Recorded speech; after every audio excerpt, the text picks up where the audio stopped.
Looks like we have a problem here. It says that a sample of 15 pumpkins harvested from a pumpkin patch is randomly selected. Their average weight is 9.2 pounds with standard deviation 0.8 pounds. What are we told to do? We're told to construct a 99% confidence interval estimating the mean weight or the average weight of all pumpkins harvested at the pumpkin patch. So what's our goal? We want to estimate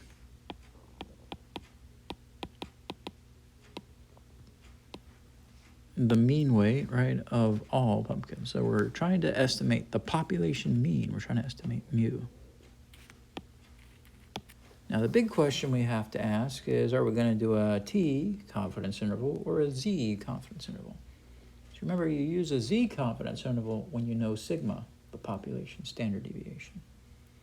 And if you don't know the population standard deviation, if you don't know sigma, if you only have the sample standard deviation, then instead you use the T confidence interval. So do we have the population standard deviation?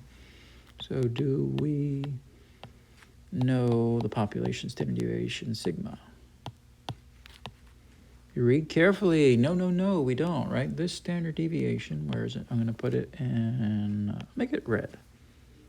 This standard deviation right here, 0.8, that is in reference to the sample, right? What do we have? A sample of 15 pumpkins harvested from a pumpkin patch is randomly selected. So we have a sample of 15 pumpkins. Their average weight is 9.2, so that's the sample average with standard deviation. So their weight and their standard deviation, right? Their standard deviation, that's the sample standard deviation. So the answer is no.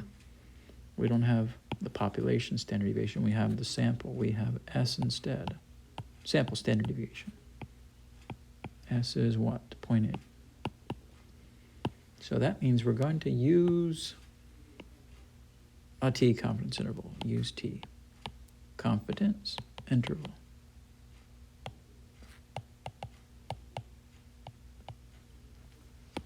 All right, so let's begin. I'm going to write down my formula for a T confidence interval. So what do you need? You need N, sample size. You need X bar, the sample mean. You need S, the sample standard deviation. You need T alpha over 2, the critical T-score, the critical T value. Critical number sometimes it's called. So what's the sample size here? A sample of 15 pumpkins, right? So we have a sample size of 15. And what's our sample mean? Our average of our sample. So their average, that's the average of the sample. Their average weight is 9.2. So X bar is going to be 9.2, the sample mean. What's the sample standard deviation? That's 0.8, right? Their average weight is 9.2 pounds with standard deviations. So with standard deviations, that's referring to the samples. Okay, what about T alpha over 2? Now that's the one that requires a little bit of work. This one right here, T alpha over 2.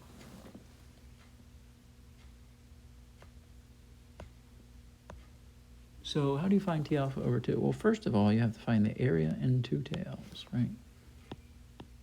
Area in two tails. And we give that a name, we call it alpha, right? It's going to be 1 minus the confidence level. 1 minus the confidence level. What's the confidence level right here? So we want to be 99% confident, that's what we're told. So you take 1 minus 0.99. That's going to give you your area in your two tails, which is 0.01. So once I have that, then I have to find my degrees of freedom.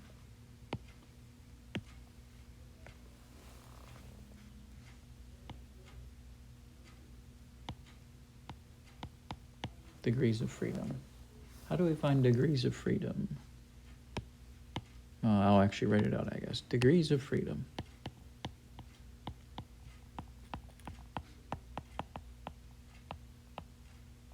DF for short. Well, that's always one less than the sample size. So I'm going to take the sample size, which is 15, right? I'm going to subtract 1 from it. So our DF is going to be 14. So now, to find this T alpha over 2, this mysterious T alpha over 2, this number right here, T alpha over 2. Let me erase that and just rewrite it. I'll make it purple here. T alpha over 2. To find that number, we're going to go in our T table. We're going to look up area and 2 tails is 0.01, and the degrees of freedom are 14. Let's see if we can do that. So I am going to my table. Well, let's try it again. There it goes. Now I'm in my T table right here. Now, this is not scrolling at all. There we go. This is my T table. And what I do, I'm going to look in the 2 tail section. 0.1, right? Not 0.1, sorry, 0.01. 0.01, right? We had a 99% confidence level. We wanted 1 minus 99%, or 1 minus 0.99. 1 minus 0.99 is 0.01.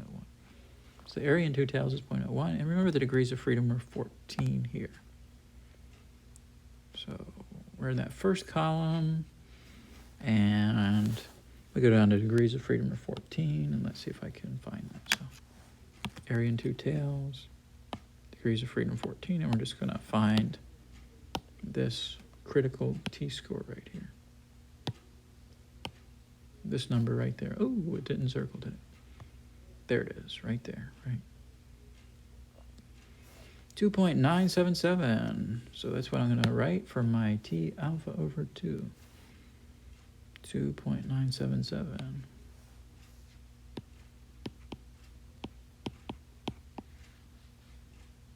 So all that area in 2 tails and the degrees of freedom gave me that.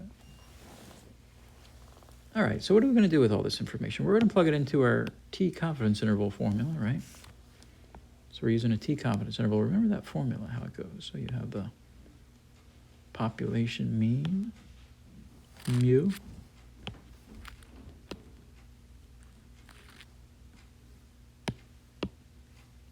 me put it here. It has an upper bound of x bar plus T alpha over 2 times S over root n. And for a lower bound, on mu, the population mean, we have x bar minus T alpha over 2 times S over square root of n. I'm just going to plug in my numbers where they belong. I'm going to keep the mu as a mu, the inequality symbols. So we're going to have what? X bar is 9.2. On this side we have a minus. On the right side we have a plus. Now T alpha over 2. So when we got out of the table, we got 2.977. 2.977.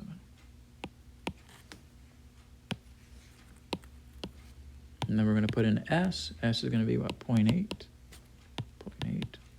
We're going to put that over the square root of n. What's the square root of 15, right? Square root of 15.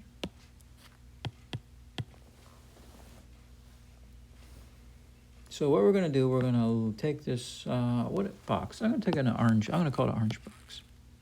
It's going to be called our orange box. We're going to calculate that number, 2.977 times 0.8 divided by square root of 15. You should get about 0.61 for that number. So I'm going to 2 decimal places. I'm going 2 decimal places because it's one more. Generally, you want to go one more than the number of decimal places in the data. So the data, you had like 9.2 pounds, or that was 1 decimal place, and you had 0.8 pounds for standard deviation. That was 1 decimal place. So I'm going to go 1 more decimal place than the actual data that was given. we got 0.61 there. So you're going to have what? 9.2 plus 0.61 as an upper bound, and 9.2 minus 0.61 as a lower bound. And the mean, the population mean, is with a certain amount of confidence going to be in between those. So let's subtract on the left. We got 9.2 minus 0.61. We got 8.59 as a lower bound.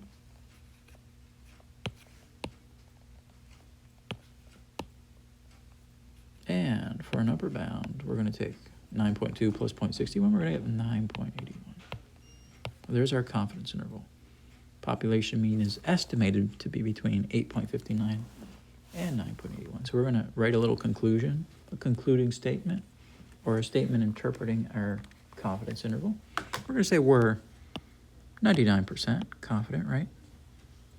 We are 99% confident that the mean pumpkin weight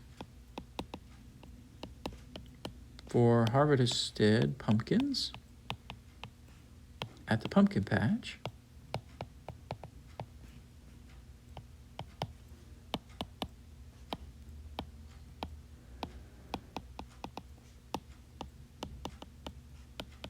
is between 8.59 and 9.81 pounds. This is for all pumpkins harvested at